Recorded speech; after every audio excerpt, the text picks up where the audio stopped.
Hello and welcome to the talk show, and today is the second instalment of the EU A European Story. Today we're going to be talking about Maastricht.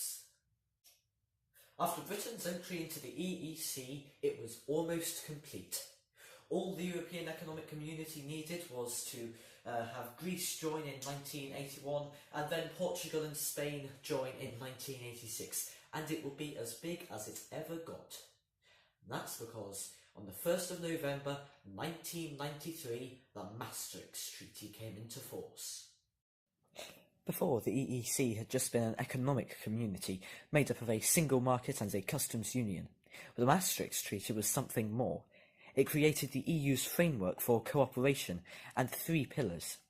These pillars were the community pillar, which focused on the environment, economic and social matters, and the other 2 pillars were a pillar regarding defence, security and foreign policy, and the final one about justice and home affairs. In the 1970s and early 1980s, the Europeans' economy had been doing relatively poorly, and there were long and loud arguments about the EEC's budget. There was also no political direction, really, for the EEC. And Europe was changing. Something needed to be done to renew the EEC. The European Economic Community needed to react to the change that Europe was seeing. The Cold War had ended, the communist bloc had been liberated, Germany had been reunified, and the European Commission saw an inspirational new leader, Jacques Delors.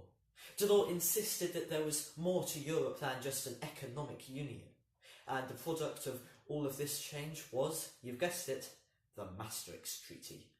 But the Maastricht Treaty carried something else as well.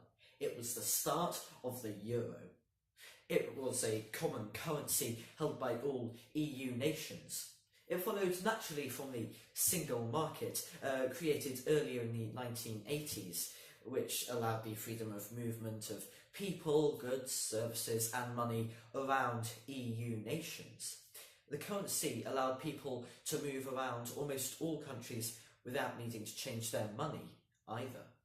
However, there were rules about joining the euro.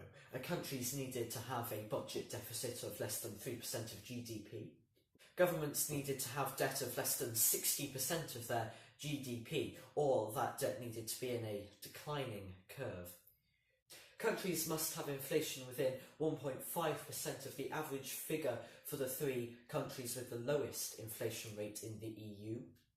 Countries needed to be a member of the European exchange rate mechanism for 2 years before they join the EU.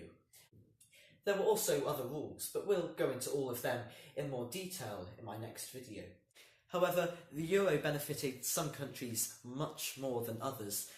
Germany and Greece have very different economies, and having one currency to look after all of these mix and matches of economy types didn't go great for countries such as Greece. But we'll talk about all of that and generally the euro in much more detail in my next video. Until then, thank you for watching and goodbye.